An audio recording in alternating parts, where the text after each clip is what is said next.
Yang kedua, bijaksananya seorang ibu untuk meredam kasih sayangnya, karena bagaimanapun juga anak itu adalah milik Allah, titipan Allah.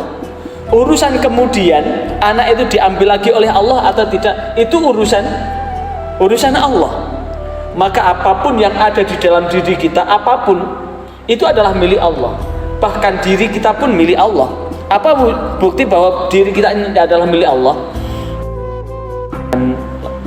Ada renungan ba'da sholat zuhur berkaitan dengan bahwa segala sesuatu yang jika sesuatu itu datang dalam penggalan hidup kita, sementara sesuatu itu di luar kuasa kita, maka sungguh itu pada akhirnya akan mendatangkan kebaikan yang luar biasa. Ini terinspirasi dari hadis yang diriwayatkan oleh Anas bin Malik, dan hadis ini perawi yang meriwayatkan adalah muttafaqun alaih. Muttafaqun alaih itu adalah Imam Bukhari dan Imam Muslim. Kana ibnu li Abi Thalhah, di mana Anas menceritakan kondisi anak Abi Thalhah. Bagaimana kondisi anak Abi Thalhah? Yashtaki, kondisi anak Abu Thalhah itu sedang sakit. Fa kharaja Abu Thalhah, maka pergilah atau keluarlah Abu Thalhah. Jadi entah perginya Abu Thalhah itu berapa lama. Sekali lagi, perginya Abu Thalhah itu berapa lama? Tatkala Abu Thalhah itu pergi, faqubidha sobiyun, maka meninggallah anak Abi Thalhah itu. Falamma raja'a, tatkala Abu Thalhah itu kembali, falamma raja'at, maka tatkala kembali Abu Thalhah itu kembali, faqala, berkatalah Abu Thalhah itu kepada istrinya, ma fa'ala ibni, apa yang telah dilakukan oleh anakku. Bagaimana ibu-ibu, andaikan ibu kemudian mempunyai anak yang sakit, kemudian suami ibu itu keluar pergi meninggalkan rumah, dan saat ditinggal itu kemudian anak yang sakit ini meninggal, dan kemudian suami datang menanyakan bagaimana kondisi anak kita, maka tentu kita secara manusiawi akan berderai urayan air mata. Tapi tidaklah demikian ibu dari anak ini.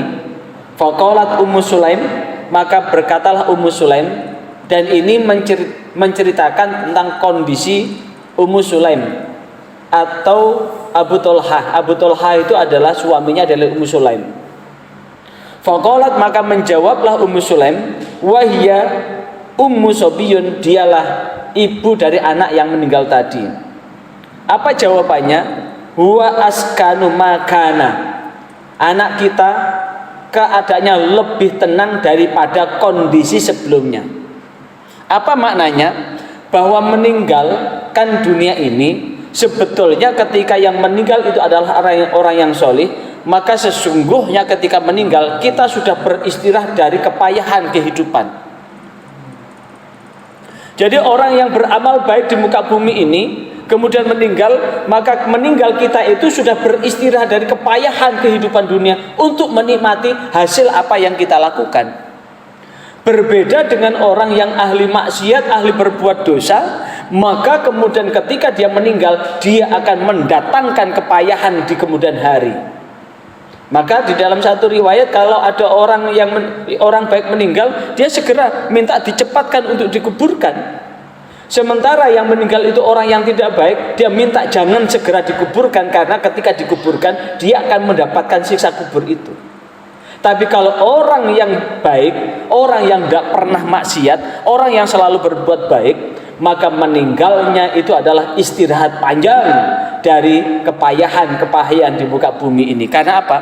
Kita melakukan di muka bumi ini kan mencari yang halal, menghindarkan yang haram, berbuat baik. Maka orang yang berbuat baik itu kadang-kadang Kalau kemudian belum secara batin belum siap, maka inilah yang kadang-kadang kemudian menjadikan sesuatu. Bahkan ketika kita mendapatkan satu kebaikan, kadang-kadang kebaikan itu banyak yang hasud. Kullu dzi ni'matin mahsudun li sahibiha. Setiap orang yang mendapatkan kebaikan, semakin banyak orang yang hasud atas kebaikan itu. Maka jawaban Ummu Sulaim adalah huwa askanu makana, dia lebih tenang dari keadaan sebelumnya. Maka kemudian faqarrabat, maka mendekatilah Ummu Sulaim ilaihi kepada Abu Thalhah al-asya'a, dengan hidangan malam. Jadi ketika bagaimana kondisi anak kita, Bu, gitu. Maka kemudian Ummu Sulaim menjawab, anak kita lebih tenang daripada sebelumnya, atau anak kita berada dalam keadaan yang paling tenang, paling menyenangkan. Maka setelah itu Ummu Sulaim menghidangkan makanan, fata'asya, maka makanlah hidangan malam itu Abu Thalhah. Summa asaba minha, kemudian Abu Thalhah menggauli istrinya. Jadi bisa dibayangkan ya, anaknya meninggal, tapi kemudian si Ummu Sulaim ini menunjukkan muka yang tetap senyum, tidak menunjukkan duka, menangis dan sebagainya, kemudian menghidangkan makan, melayani kewajiban sebagai istri. Baru setelah disajikan makan, kemudian sudah dilayani jasmani rohani, falamma faragha, tatkala sudah selesai bertitik-titik tadi, qalat, berkatalah Ummu Sulaim, warus sobiyah, cepat kuburkan anak kita, cepat kuburkan anak kita. Betapa kagetnya Abu Thalhah, tapi karena sudah dilayani sedemikian rupa, Abu Thalhah bisa meredam amarahnya, bisa meredam dukanya. Falamma asbaha, maka tatkala di paginya Abu Thalhah ata Rasulullah, mendatangi Rasulullah sallallahu alaihi wasallam. Fa akhbarahu, dan Abu Thalhah menghabari Rasulullah.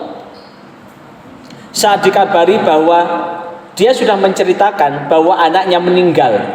Ketika anaknya meninggal, istrinya tidak memberitahu kalau anaknya meninggal, tapi ditanya bahwa kondisi anaknya dalam keadaan yang paling tenang. Setelah itu menghidangkan dan sebagainya, diceritakan semuanya. Kemudian Rasulullah bertanya, bertanyalah Rasulullah, a'arashtumul lailata, apakah kamu menggauli istrimu pada malam itu? Abu Thalhah menjawab, na'am, iya. Qala, maka berdoalah Rasulullah. Apa doanya? Allahumma barik lahuma, ya Allah, berkahilah buat Abu Thalhah dan istrinya. Ya Allah, berkahilah buat Abu Thalhah dan Ummu Sulaim. Ya Allah, berkahilah keduanya. Maka doa itu dikabulkan oleh Allah, hingga ternyata apa yang dilakukan oleh Abu Thalhah pada malam itu ternyata berbuah. Ummu Sulaim hamil. Setelah hamil sekian lama, fawaladat gulaman, maka melahirkanlah Ummu Sulaim seorang anak laki-laki. Kemudian faqolali, berkatalah Abu Thalhah kepada aku. Faqolali, maka berkatalah kepadaku Abu Thalhah. Siapa li itu? Adalah Anas. Jadi Anas yang menceritakan hadis ini, Abu Thalhah itu berkata kepadaku bahwa dia sudah punya anak. Maka kemudian Anas memerintahkan, ihmilhu hatta ta'tiya bihin nabi, bawalah anakmu itu hingga bertemu Nabi dengan anak itu. Wa ba'atsamahu, dan sehingga bertemu Nabi, kemudian wa ba'atsamahu, dan membawa bersamanya bitamarotin, dengan beberapa kurma. Maka di saat itu Rasulullah mengatakan, faqala, Berkatalah Rasulullah, "Ama'ahu syai'un?"